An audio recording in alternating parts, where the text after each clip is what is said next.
Hello student, welcome in today's session. Today we are going to learn the transmission of nerve impulse. In last session we have learned the types of synapses. Synapses, these are the functional gaps between the two neurons for the impulse transmission.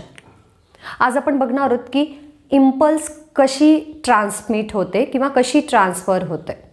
आपल्या बाजूच्या वातावरणात जेव्हा एखादा बदल होतो, मग तो टेम्परेचरमध्ये असो, pH मध्ये असो, हवेमध्ये असो, कुठलाही बदल असू देत, व्हिज्युअल असो, ऑडिओ असो, आपल्या शरीराच्या अंतर्गत वातावरणात जेव्हा कधी बदल होतो त्या बदलांना आपण स्टिम्युलस म्हणतो. They are called as stimuli or singularly called as stimulus. And to each and every stimulus in the environment, in the atmosphere, we respond to them. आपण त्यांना प्रतिसाद देतो. आपल्या बाहेर जे बदल घडतात, आपल्या आत जे बदल घडतात, तर आपलं शरीर त्यांना आपल्या नर्वस सिस्टीमच्या मदतीनं प्रतिसाद देतं, रिस्पॉन्ड करतं. आपल्या सेन्स ऑर्गनकडून निघणाऱ्या सेन्सरी न्यूरॉन ह्या आपल्या ब्रेनकडे मेसेज नेत असतात, काय बदल रिसीव होतोय ते.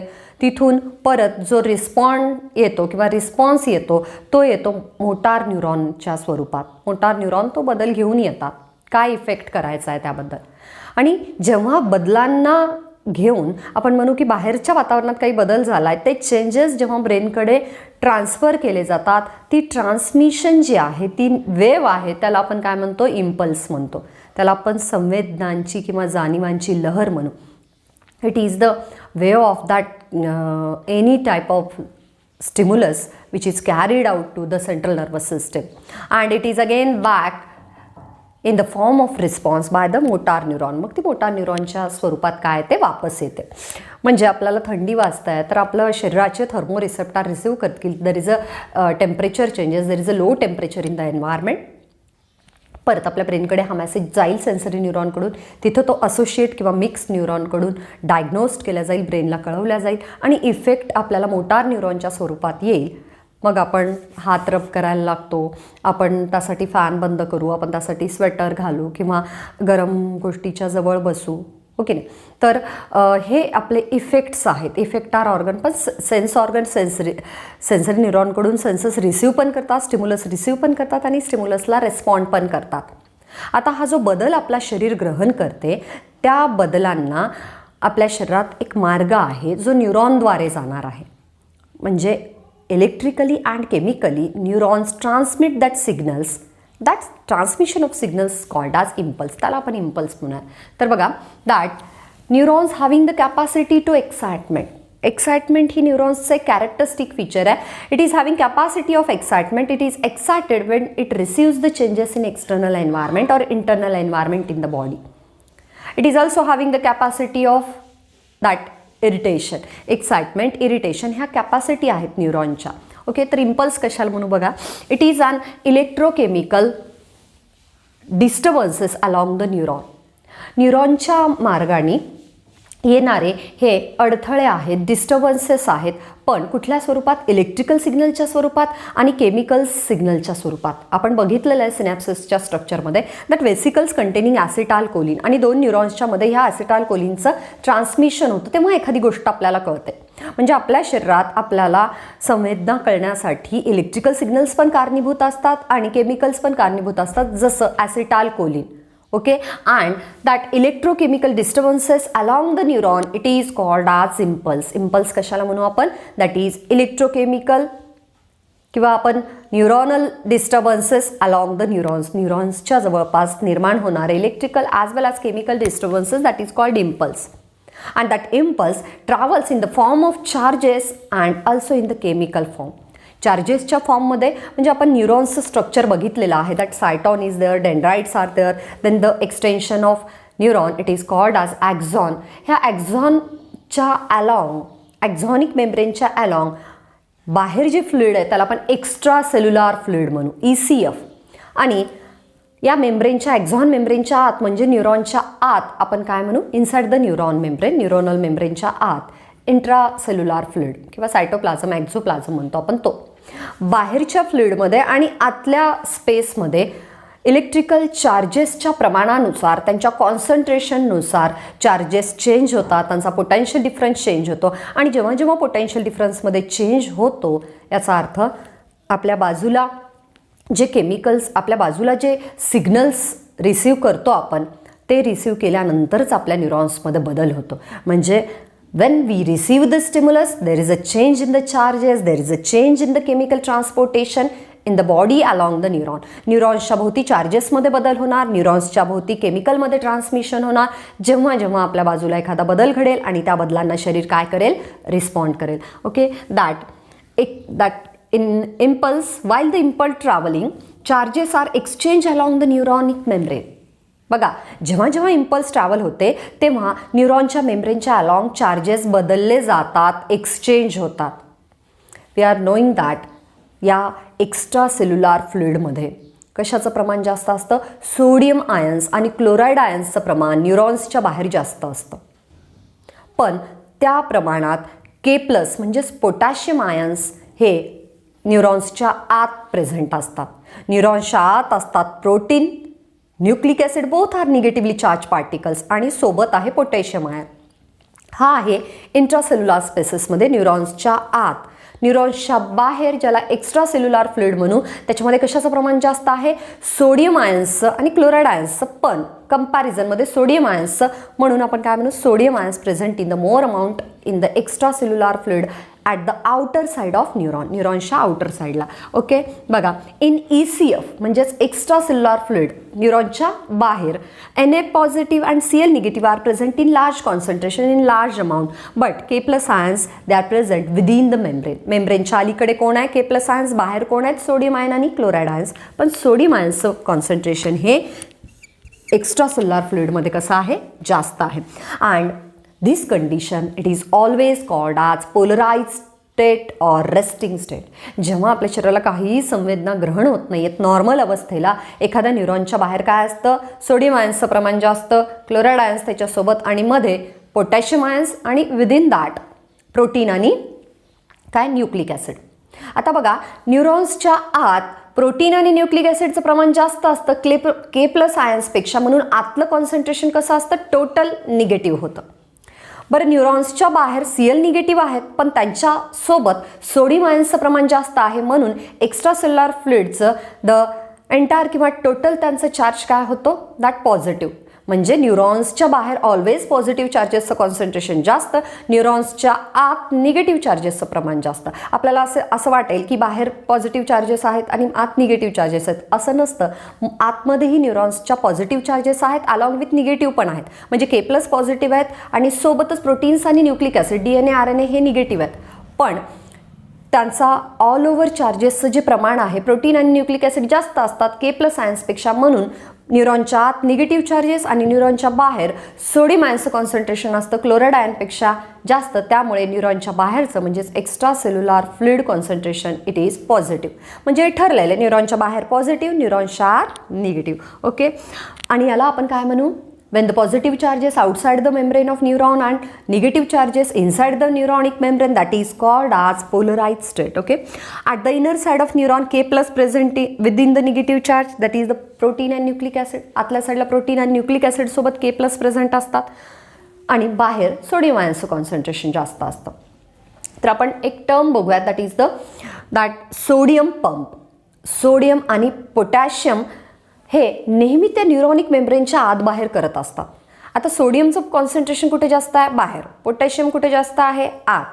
But the sodium and potassium they are always leak through out the membrane. त्या आणि त्यांना सेपरेट चॅनल्स आहेत बघा जाण्या येण्यासाठी. K+ला बाहेर जाण्यासाठी सेपरेट चॅनल्स आहेत, सोडियमला आत येण्यासाठी सेपरेट चॅनल्स आहेत. And they actively across the membrane to their appropriate side. म्हणजे बघा, सोडियम आयनचं कॉन्सन्ट्रेशन बाहेर जास्त आहे, पोटॅशियमचं कुठे जास्त आहे, आत जास्त आहे. म्हणजे सोडियम आयन्स कुठे येत राहणार, नेहमी बाहेरच्या साईडनी लीक होत राहणार, आणि पोटॅशियम हे बाहेरून आतल्या साईडला लीक होत राहणार. ते त्यांच्या जागेवर यायचा प्रयत्न करतात, ॲप्रोप्रिएट साईड त्यांचा धरायचा प्रयत्न करतात.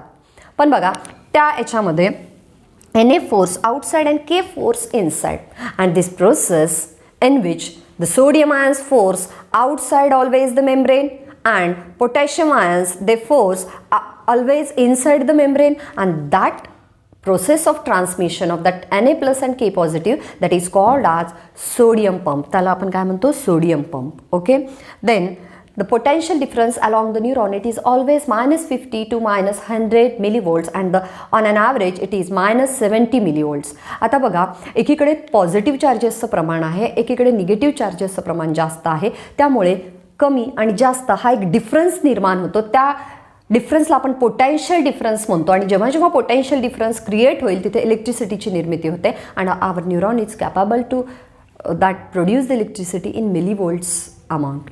एक -मिलीवोल्टमध्ये छोट्या प्रमाणावर इलेक्ट्रिसिटी निर्माण होते आपल्या न्यूरॉनकडून. Okay, that resting membrane potential is 70 millivolts. -70 millivolt हे आपलं रेस्टिंग मेम्ब्रेन पोटेन्शियल आहे जेव्हा सोडियम आयन्सचं प्रमाण बाहेर आहे आणि पोटॅशियम आयन्सचं प्रमाण आत जास्त आहे, पण आत निगेटिव्ह आहेत चार्जेस आणि बाहेर पॉझिटिव्ह आहेत. Okay, the inner membrane is more permeable to K+ than Na positive. आता एक आपल्याला गोष्ट लक्षात ठेवावी लागणार आहे की जेव्हा जेव्हा हे लीक होतं म्हणजे सोडियम आयन्स नेहमी बाहेर जाणार आहेत, पोटॅशियम आयन्स नेहमी आत येणार आहेत, पण पोटॅशियम आयन्सचं आत येण्याचं प्रमाण कम्पॅरेटिव्हली सोडियम आयन्सच्या बाहेर जाण्याच्या प्रमाणापेक्षा जास्त असतं. जिथे कुठे सेलच्या बाहेर, न्यूरॉनच्या बाहेर जिथे कुठे पोटॅशियम आयन्स असतील ते न्यूरॉनच्या आत येण्याचा प्रयत्न करतात, येतात ते, आणि सोडियम आयन्स बाहेर येण्याचा प्रयत्न करतात. पण पोटॅशियम आयन्सचं आत येण्याचं प्रमाण हे नेहमीच सोडियम आयन्सच्या बाहेर जाण्याच्या प्रमाणापेक्षा जास्त असतं. Therefore K+ diffusing outside. आणि आता बघा, नेहमी K+ आत येत राहणार, आतमध्ये गर्दी होईल K+ आयन्सची, त्यामुळे मग काय होतात, खूप जास्त कॉन्सन्ट्रेशन होतो, गर्दा होतो, मग हळूहळू K+ पुन्हा बाहेर सुटायला सुरुवात होतात. एक लक्षात घ्या, K+चं पर्सेंटेज हे बाहेरपेक्षा आज जास्त आहे. त्यांच्यासोबत प्रोटीन आणि न्यूक्लिक ॲसिड पण आहेत. ओव्हरऑल चार्जेस निगेटिव्ह आहेत. नेहमी पोटॅशियम आयन्स बाहेरून न्यूरॉन्सच्या आत जाणार आहेत, पण आत एवढी त्यांची गर्दी होते, त्यांचं एवढं प्रमाण वाढतं बाहेरून आत जाण्याचं, न्यूरॉन्सच्या आत एवढी गर्दी होते की न्यूरॉन्समधून हळूहळू ते बाहेर डिफ्यूज व्हायला लागतात. डिफ्युजन म्हणजे हायर कॉन्सन्ट्रेशनकडून लोअर कॉन्सन्ट्रेशनकडे पदार्थांचं वहन होणं. ओके, आयन्स मग पुन्हा रिव्हर्स चालू होतं त्यांचं, ते मधून बाहेर यायला लागतात आणि पोलॅरिटी चेंजेस, पोलॅरिटी बदलते. म्हणजे बघा तुम्ही, बाहेर काय होतं, and that polarity changes and protein make inner side negative in nature. आता बघा, बाहेरून K+ आत गेलेले आहेत, मधून Na+ बाहेर आलेले आहेत. ओके, त्यामुळं आतमध्ये K+ आयन्सची गर्दी झालेली आहे, म्हणून K+ हळूहळू बाहेर येतात. ओके, त्यामुळे मधलं पॉझिटिव्ह चार्जेसचं प्रमाण म्हणजेच at the inner side positive charges are lower down and negative charges of protein and nucleic acid there increases simultaneously, there increases and polarity changes. जेव्हा कधी आपल्या शरीरात काहीच घडत नाही आहे, बाजूचं आपल्याला काही समजत नाही आहे, म्हणजे आपण रिसिव्ह करत नाही आहोत सिग्नल, तेव्हा आपल्या शरीरात काय असतं, Na पॉझिटिव्हचं प्रमाण बाहेर, K पॉझिटिव्हचं प्रमाण आत, प्रोटीन्स आणि न्यूक्लिक ॲसिडचं प्रमाण निगेटिव्ह साईडला आत जास्त आणि बाहेर पॉझिटिव्ह चार्जेसचं प्रमाण जास्त. ओके, हळूहळू त्या लीक चॅनल्सनी सोडियम आयन्स बाहेर जायला लागतात, पोटॅशियम आयन्स. आता सोडियम आयन्स बाहेरच आहे, पण आतमध्ये सोडियम आयन्स नाही आहेत असं नाही, बाहेर त्यांचं प्रमाण जास्त आहे. बाहेर पोटॅशियम आयन्स पण आहेत, पण आतमध्ये त्यांचं प्रमाण जास्त आहे. तर हळूहळू बाहेरून पोटॅशियम आयन्स आत जायला लागणार, आतून सोडियम आयन्स बाहेर यायला लागणार. सगळीकडे सगळे आयन्स प्रेझेंट असतात, फक्त कॉन्सन्ट्रेशन बाहेर सोडियम आयन्सचं जास्त असतं, आतमध्ये पोटॅशियम आयन्सचं. पण पोटॅशियम आयन्स हळूहळू बाहेर यायला लागतात आणि सोडियम आयन्स मध्ये जायला लागतात. पण पोटॅशियम आयन्सचं बाहेर येण्याचं प्रमाण हे सोडियम आयन्सपेक्षा जास्त असतं, त्यामुळं आतल्या प्रोटीन आणि न्यूक्लिक ॲसिडचं प्रमाण कसं होतं, that charges higher than the sodium ions. म्हणून आतलं मेम्ब्रेन पोटेन्शियल, जेव्हा जेव्हा आपण एखादी इम्पल्स ट्रॅव्हल करू, एखादी संवेदना जाणवेल आपल्याला, तेव्हा आपल्या शरीराच्या न्यूरॉन्सकडून हा मेसेज रिसीव्ह केला जातो आणि तिथलं पोटेन्शियल बदलतं. तिथं K+ आयन्स हे बाहेर जायला लागतात आणि प्रोटीन आणि न्यूक्लिक ॲसिडचं कॉन्सन्ट्रेशन वाढतं, म्हणून निगेटिव्ह आत आणि पॉझिटिव्ह बाहेर होतात. ओके, हे तर चेंज होत आहे. देन बघा, and polarity changes and protein make inner side negative in nature. मेम्ब्रेनच्या आतली साईड निगेटिव्ह होते and overall positive charges outside, आणि बाहेरच्या साईडला पॉझिटिव्ह आहे, आतल्या साईडला काय आहे, निगेटिव्ह आहे. Okay, then neurons also having the leak channels तर आहेत त्यांच्याकडे, but neurons also having the that voltage gated channels. Gated channels असतात, वोल्टेज गेटेड चॅनल. K+ आणि Na+ आत बाहेर जाण्यासाठी सेपरेट चॅनल्स आहेत. Okay, and it enable to change the resting potential to active potential. आणि हे वोल्टेज गेटेड चॅनल आहेत, ते हे रेस्टिंग पोटॅन्शियल ॲक्टिव्ह पोटॅन्शियलमध्ये बदलू देत नाहीत. रेस्टिंग पोटॅन्शियल काय, positive outside, negative inner side. याला चेंज करू देत नाहीत, म्हणजे सोडियम आयन्समध्ये येणार, मधलं पॉझिटिव्हचं कॉन्सन्ट्रेशन वाढणार K+ आणि Na+, आणि बाहेर येत नाही आहेत प्रोटीन्स, पण बाहेर Cl निगेटिव्हचं प्रमाण वाढणार. हे होऊ देत नाहीत. कोण? Voltage gated channel. Voltage gated channel always असलेलं रेस्टिंग मेम्ब्रेन पोटेन्शियल काय असतं? K+ आणि Na+चं प्रमाण बाहेर, आणि आतमध्ये प्रोटीन आणि न्यूक्लिक ॲसिड म्हणजे आत निगेटिव्ह बाहेर पॉझिटिव्ह, हे ऑलवेज रेस्टिंग मेम्ब्रेन पोटेन्शियल हे व्होल्टेज गेटेड चॅनल्स बदलू देत नाहीत. They are enable to change the resting potential to active. Therefore at resting potential both channels are closed. म्हणून जेव्हा बाहेर पॉझिटिव्ह आणि आत निगेटिव्ह हे नॉर्मल पोटेन्शियल असतं, याला रेस्टिंग पोटेन्शियल म्हणून, त्यावेळेस -70 मिलीव्होल्ट हा पोटेन्शियल डिफरन्स असतं. त्यावेळेस दोन्ही चॅनल्स, लीक चॅनल्स आणि व्होल्टेज गेटेड चॅनल्स हे क्लोज असतात. म्हणजे तेव्हा काहीही बदल नाही झाला पाहिजे. Okay, this is the transmission of nerve impulse. हे फक्त चार्जेसच्या स्वरूपात होतं. एक लक्षात ठेवायचं की सोडियम आयन्सचं प्रमाण आणि क्लोराईडचं प्रमाण बाहेर असतं, पण बाहेर सोडियम आयन्सचं प्रमाण जास्त आहे क्लोराईडपेक्षा. आता आतमध्ये सोडियम क्लोराईड वगैरे नाही आहेत असं नाही, आतमध्ये पण आहेत, बाहेर पण पोटॅशियम आहेत, सगळीकडे सगळे आयन्स आहेत, पण आतमध्ये प्रोटीन न्यूक्लिक ॲसिड आहेत आणि पोटॅशियम आहे. पोटॅशियमपेक्षा प्रोटीन न्यूक्लिक ॲसिडचं प्रमाण आतमध्ये जास्त आहे, बाहेर सोडियम आयन्सचं प्रमाण जास्त आहे. त्यामुळे रेस्टिंग पोटेन्शियल काय होतं? बाहेर पॉझिटिव्ह, न्यूरॉन्सच्या आत निगेटिव्ह. पण नेहमी बाहेरून आत सोडियम आयन्स आतून बाहेर येतात, म्हणजे न्यूरॉन्समधून बाहेर यायचा प्रयत्न करतात त्यांच्या साईडला, आणि पोटॅशियम आयन्स आत जाण्याचा प्रयत्न करतात. कशाने? लीक चॅनल्सनी. पण पोटॅशियम आयन्सचं प्रमाण एवढं वाढतं आतमध्ये की ते हळूहळू आतून बाहेर यायला लागतात. म्हणजे बाहेर K+ पण आहे यायलेत, आणि आधीचेच काय Na+ पण आहेत, म्हणजे बाहेरचं पॉझिटिव्ह चार्जेस वाढतात आणि आत निगेटिव्ह चार्जेस आहेत, म्हणजे रेस्टिंग पोटेन्शियल असं तयार होतं. आणि जेव्हा जेव्हा इम्पल्स ट्रॅव्हल होईल तर हे रेस्टिंग पोटेन्शियल ॲक्टिव्ह पोटेन्शियलमध्ये बदलतं. आतमध्ये पॉझिटिव्ह, बाहेर निगेटिव्ह, म्हणजे सोडियममध्ये जायला लागतात. सोडियम आणि पोटॅशियम मिळून मध्ये पॉझिटिव्ह चार्जेसचं प्रमाण जास्त. प्रोटीन बाहेर येत नाही, पण बाहेर काय? Cl निगेटिव्ह आहे, म्हणजे बाहेर निगेटिव्ह. अशा तऱ्हेनं एखादी नर्व इम्पल्स काय होते, एखादे जे इलेक्ट्रोकेमिकल डिस्टर्बन्सेस आहेत अशा रीतीनं क्रिएट होतात. That it is the transmission of nerve impulse along the neuron. Thank you student for today's video.